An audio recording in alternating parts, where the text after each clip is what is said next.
আচ্ছা, আমাদের তো মান্থলি ক্লোজিং রিপোর্ট দিতে হয়। মাসে কত টাকা খরচ হইলো, কি, কি সেল হইলো না হইলো। এই মাসিক ক্লোজিং মেইলটা আপনি কিভাবে দিবেন? আজকে এই বিষয়ে আলোচনা করব।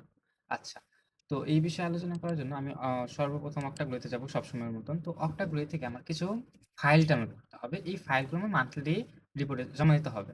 আচ্ছা, এখন আমি ১ম ফাইলটা এই রিপোর্ট থেকে যাব। আমার সব কাজ রিপোর্ট যাবতীয় কাজ হচ্ছে এই রিপোর্টসে। মান্থলি কাজ করতেছি, এখন সেলসে যাব। সেলস থেকে এখানে দেখেন সেলস সামারি। এই সেলস সামারিটাকে আমি এটা দিস মান্থ করে নেব। আমার মনে করেন আজকে হচ্ছে ১৪ তারিখ, তো মনে করেন আজকে আমার ক্লোজিং। মানে ১৪ তারিখ ১৪ দিনের মাস, তো আজকে আমার ক্লোজিং, আজকে আমি ক্লোজিং রিপোর্টটা লিখব। তো আমি এখন এই মানে আজকে এই রিপোর্টটা ডাউনলোড করতেছি দিস মান্থ। এখন এই যে আমার এই সেলস সামারি থেকে পিডিএফ ডাউনলোড করব। ওকে, গেলাম। এখন এই যে এটা হচ্ছে সেলস সামারি। সেলস সামারিটা মানে হচ্ছে আমার দৈনিক টোটাল কত টাকা সেল হচ্ছে। একটা লাস্ট ভিডিওতে দেখাইছিলাম, একটা ভিডিওতে দেখাইছিলাম দৈনিক বিকাশ, ক্যাশ, নগদে কত টাকা সেল হচ্ছে, ওটা একটা।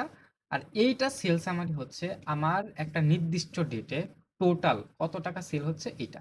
আচ্ছা, এই রিপোর্টটা আমার সবসময় লাগবে। আমি যখন নাকি ক্যাশের হিসাব করব, এই হিসাবটা আমার দৈনিক কত টাকা সেল হচ্ছে না হচ্ছে এইটা দিয়ে আপনি যদি যখন মিলাবেন, এটার সাথে মিলিয়ে আপনার রিপোর্টটা আপনার করা রিপোর্ট মিলাবেন, তখন তখন ওর কাজটা সহজ হয়ে যাবে। আচ্ছা, তো আমার মানে এই দেখেন ২ তারিখে আমার আ আ বিক্রি হইছে ৳১৯৭০, ৳২৯৭০। আবার ৩ তারিখে ৳২৯৭০।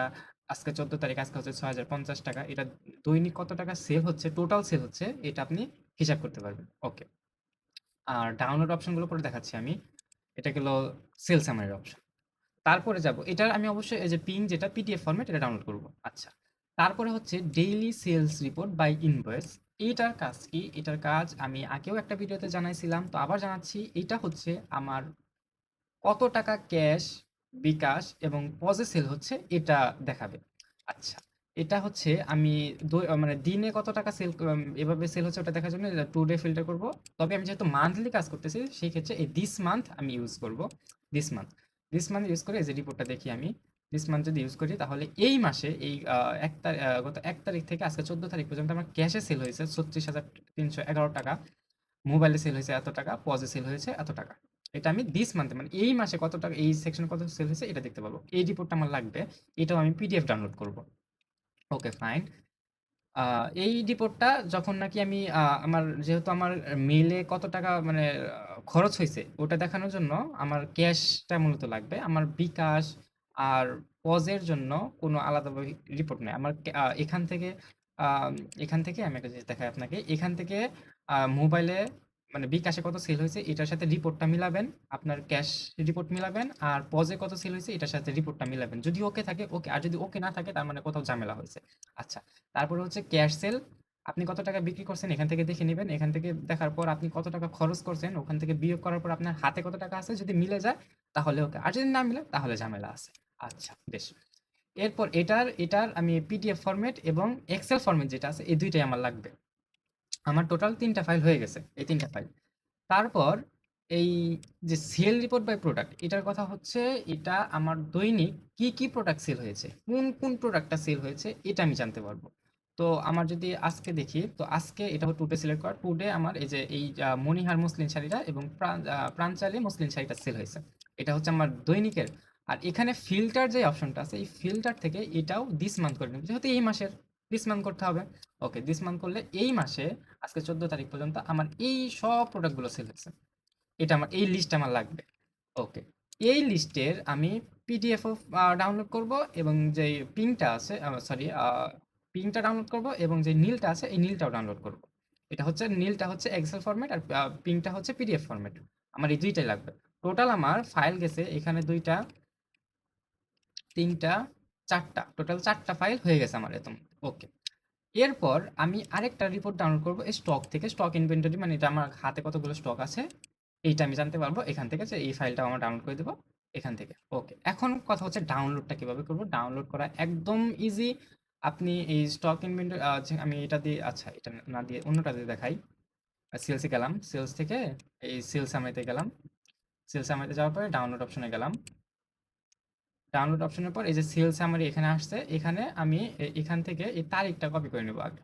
সেল সামারি রিপোর্ট এখানে সেল সামারি রিপোর্ট যেহেতু এখানে আমি এটা কি মাস, সেপ্টেম্বর মাস। September 25, that's enough. এখানে আমি ডাউনলোড সেপ্টেম্বর এটা ডাউনলোড করে নেব, সেভ করে ডাউনলোড হয়ে যাবে। তারপরে হচ্ছে ডেইলি সেল রিপোর্ট, মানে এই যে মান্থলি, সরি এটা এগুলো ডিলিট করে দিই। ওকে, এখন হচ্ছে এই ডেইলি সেল রিপোর্ট মানে ক্যাশ, কার্ড, পজ কত মান্থলি সেল হয়েছে এটা দেখাচ্ছি। এটা হচ্ছে গেল, এটা থেকে এই তারিখটা সিলেক্ট করে নেব, কপি করে সেল রিপোর্ট এই পেস্ট করে নেব। ওকে, এটা হচ্ছে সেল রিপোর্ট, এটা একটা তারিখ। আর এখান থেকে, আর এটা তো অটোমেটিক, আর হচ্ছে এই সেল রিপোর্ট বাই প্রোডাক্ট এখানে যাব, এটাও মান্থলি সিলেক্ট করে নিই। মান্থলি সিলেক্ট করার পর এখানেও তারিখ অলরেডি কপি করা আছে। এটা যেহেতু ডেইলি প্রোডাক্ট সেল, এখান থেকে এই যে এই নাম্বারটা কেটে এখানে আমি তারিখ পেস্ট করে দেবো। তাহলে আমার যে ফাইল নেমটা এটা আলাদা হয়ে যাচ্ছে, এবং আমার বোঝার সুবিধা হচ্ছে আমি কোনটা ডেইলি প্রোডাক্ট সেল মানে আমার এটা দিনে সেল হচ্ছে, আর ওটা হচ্ছে ওই আলাদা। ওকে, এটা হচ্ছে আমার ডাউনলোড অপশন, ইজিলি ডাউনলোড করতে পারবো। আর একটা কথা, যদি ডটের পর কোনো সাল থাকে বা অন্য কোনো নাম থাকে, ওটাকে অবশ্যই ডট পিডিএফ লিখে দেবো, এক্সটেনশন হিসেবে ডট পিডিএফ লিখে দেবো, তাহলে এটা ফাইলটা সুন্দর মতন ডাউনলোড হবে। আর যদি ডট পিডিএফ না লিখে, সেই ক্ষেত্রে ফাইলটা নষ্ট হয়ে যাওয়ার সম্ভাবনা আছে। ওকে, ফাইন। তারপর আমার আরো কিছু ফাইল লাগবে, সেটা হচ্ছে বিকাশ থেকে। আমি নিউ ট্যাবে গেলাম, নিউ ট্যাবে যাওয়ার পর এখানে বিকাশ অপশন আছে, এই বিকাশে গেলাম। বিকাশে আমি সাইন ইন করে নিব। সাইন ইন করার পর এখানে রিপোর্ট অপশন আছে,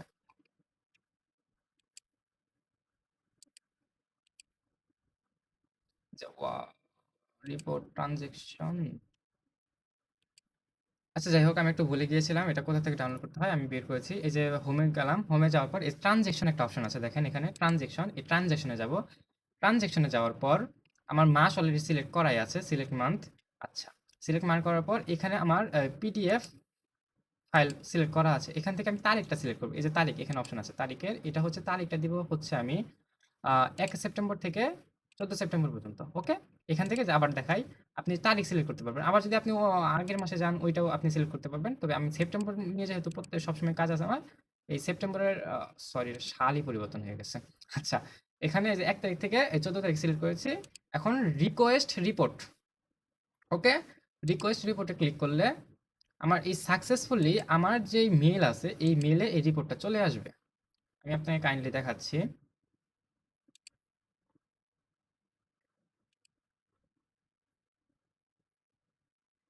এই ট্রানজেকশন, এই যে স্টেটমেন্ট আমার চলে আসছে, এই তো স্টেটমেন্ট। আর এখান থেকে এই লিঙ্কটার মধ্যে ক্লিক করব আমি। ক্লিক করলে আমার এই সেটেলমেন্ট অটোমেটিক ডাউনলোড হয়ে গেছে, এই যে রিপোর্ট আমার অটোমেটিক ডাউনলোড হয়ে গেছে। ওকে, এই যে রিপোর্ট অটোমেটিক ডাউনলোড হয়ে গেছে, এই রিপোর্টটাও আমি আমার মেলে অ্যাড করব। আচ্ছা, এরপরে আরো কিছু জিনিস আমার অ্যাড করতে হবে। আমার আরো কিছু প্রোডাক্ট মানে রিপোর্ট অ্যাড করতে হবে, সেটা হচ্ছে আপনার ডিপোজিট রিপোর্ট। আপনি মান্থলি কত টাকা ডিপোজিট করতেছেন, সেই ডিপোজিট রিপোর্টগুলোর পিডিএফ ফরম্যাট বানাবেন। পিডিএফ ফরম্যাট বানানো একদম ইজি, এটা আপনি যে কোনো জায়গা থেকে শিখে নিতে পারবেন আপনার গুগল ফাইল থেকে। আচ্ছা, আমি এটা দেখাই দিব নি, সমস্যা নেই। আর পিডিএফ, ওগুলো পিডিএফ করে একটা ফাইলে পিডিএফ বানাবেন। পিডিএফ বানানোর পর ওটা আপনি মেলে অ্যাড করে দিবেন। নেক্সট আরেকটা হচ্ছে সেটেলমেন্ট। আপনার এই সেটেলমেন্টটা দেখাই আমি, এই যে সেটেলমেন্ট, যেটা আপনি সেটেলমেন্ট কিভাবে বের করতে হয় এটা অবশ্যই দেখাইছি আমি। এই সেটেলমেন্টটা বের করবেন। সেটেলমেন্ট বের করার পর প্রত্যেক দিনের সেটেলমেন্ট, আপনার যেদিন যেদিন পজে সেল হচ্ছে ওই দিনের সেটেলমেন্টগুলো ছবি তুলে ওগুলো পিডিএফ বানাবেন একটা ফাইলে। পিডিএফ বানানো শেখাই দিব, সমস্যা নাই। তারপর এই ফাইলগুলো মেলে অ্যাড করবেন। আরেকটা হচ্ছে ডেলিভারি, যদি ডেলিভারি, যে মানে ডেলিভারি বলতে আমি বোঝাই আপনার যখন আমরা কোনো প্রোডাক্ট নিয়ে যাব, এক শপ থেকে আরেক প্রোডাক্টে যখন ট্রান্সফার হবে প্রোডাক্টগুলো, ওই প্রোডাক্টগুলোর একটা খাতার মধ্যে লিস্ট করা হয়। আমার খাতাটা আমি দেখাই এখানে। মানে মিম আপু বা কেউ যদি প্রোডাক্ট নিয়ে যায়, তো ওটার একটা লিস্ট করা হয়। ওই লিস্টটা এই যে এখানে আছে, নিশ্চয়ই আপনি জানেন এটা, রিপোর্টটা জানেন। এই রিপোর্ট খাতায় লিখা হয়। এই রিপোর্টটা ছবি তুলবেন, ছবি তুলে পিডিএফ বানাবেন। পিডিএফ বানানোর পর এই রিপোর্টটাও মেলে অ্যাড করে দিবেন। আচ্ছা, এই গেছে একটা। এরপর আরেকটা রিপোর্ট আপনার দেখাতে হবে, সেটা হচ্ছে আপনি কি কি খরচ করতেছেন এটার জন্য একটা এক্সেলে নতুন করে, এই যে এক্সেলে, এই এক্সেলে যাবেন। এক্সেলে নতুন করে আপনি নিজের মতন করে একটা ফাইল বানাবেন। আমি এটা, আপনি এক্সেলে নিজের মতন করে একটা ফাইল বানাবেন। এই যে এক্সেলে ঢুকলাম আমি। আমি একটা ফাইল, আমার নিজস্ব ফাইল আছে। আমি এটা ফাইল অবশ্যই করতে হবে। আপনার এই ফাইলটা অবশ্যই দিতে হবে। আপনার মানে কি সেল হইলো না হইলো, মানে কোন খাতে সেল করতেছেন এটা দেখানোর জন্য এটা দেখাতে হবে। তো দেখেন এই যে লাস্ট ক্লোজিং আমার গত মাসে ক্লোজিং ছিল ৮,০৭৩ টাকা। এটা উল্লেখ করে এই যে মনে করেন 1 সেপ্টেম্বর অ্যালাউন্স গেছে ৩০ টাকা, ক্লোজিং ক্যাশ এত, ক্যাশ সেল আবার আমি এখানে দেখাই। এখানে খরচ এই যে যেমন এই ৫ সেপ্টেম্বর দেখেন এখানে অ্যালাউন্স গেছে ৯০ টাকা, ফেয়ার মানে ভাড়া বাবদ হচ্ছে ৩৫০ টাকা খরচ হয়েছে। তো এই রিপোর্টগুলো আপনার করতে হবে। এই রিপোর্টগুলো করার পর মাস শেষে আপনার কোন খাতে কত টাকা খরচ হয়েছে এটাও দেখাতে হবে। যদি মাস শেষে দেখায় এই যে অগাস্ট ২৫ এটা যদি দেখায় আপনাকে, এটা আবার অন্যভাবে করা হয়েছে। এটা দেখেন এই যে অ্যালাউন্স, এটা কোন তারিখে কত টাকা অ্যালাউন্স গেছে, ফেয়ার কোন মাসে কত কোথায় কোথায় বাড়া হয়েছে, চার্জ, এই চার্জের মধ্যে আবার এই যেখানে দেখেন এখানে কমেন্ট হিসেবে দেওয়া হয়েছে, এগুলো কমেন্ট হিসেবে দেওয়া যাবে না। এখানে ওই যে খাতা মনে করেন খাতা ইঙ্ক, আবার যে ওইটা ওয়াইফাই বিল, এটা হচ্ছে সার্ভিস চার্জ, এটা হচ্ছে সিএনজি ট্যাগ গানের জন্য খরচ করা হয়েছে, এগুলো বিকাশে, এগুলো হিসাব করে সব দিতে হবে, বুঝছেন? এগুলো লাস্ট ক্লোজিং ক্যাশ সেল, এগুলো আপনার ক্লোজিং ক্যাশ থাকবে। ওকে, এই রিপোর্টটাও এই ফাইলটাও আপনাকে মানে এডিট করে দিতে হবে। মনে করেন এই ফাইলটা দিলে এই সেপ্টেম্বরে গেলাম, এই সেপ্টেম্বর থেকে এই ফাইলটা আরো এডিট করা হবে। এডিট করার পর মানে কোন খাতে কত টাকা খরচ হয়েছে এগুলো বের করতে হবে, আপনার নিজের বের করতে হবে। এগুলো অবশ্যই হিসাব রাখবেন, প্রত্যেকদিন হিসাব করবেন, তাহলে পরবর্তীতে ইজি হবে। এখন আমি হিসাব করি না, যেহেতু আমি শর্টকাট ফর্মুলা মারবো, তো হিসাব করি না। শর্টকাট ফর্মুলা ইউটিউবে পাবেন কিভাবে শর্টকাট ফর্মুলা করতে হয়। যাই হোক, এগুলো শর্টকাট হিসাব করে রাখবেন। তারপর এই রিপোর্টটা, এই যে এই ফাইলটাও আপনি মেলে অ্যাড করে দিবেন। আচ্ছা যাই হোক, এখন একটা টপিক বাকি আছে, সেটা হচ্ছে কিভাবে মেল লিখতে হবে। ডেইলি মেল বা মান্থলি মেল যেভাবে লিখেন, ওটা মেলের মধ্যে এই ফাইলগুলো কিভাবে অ্যাড করে দিবেন এটাও দেখাই দিব একটা ভিডিওতে। ওটা খুবই ছোট। আপনার যদি এইগুলো যদি ফাইল রিপোর্ট বানানো ইজি হয়ে যায়, মানে রিপোর্ট যদি ডাউনলোড করতে পারেন, মেল পাঠানো একদম ইজি, খালি মেলে অ্যাড করে দিবেন আর খরচগুলো লিখে দিবেন, দ্যাটস ইট। আমি অন্য কোনো ভিডিওতে কিভাবে মেল লিখতে হয় ওটাও দেখাই দেবো ইনশাআল্লাহ।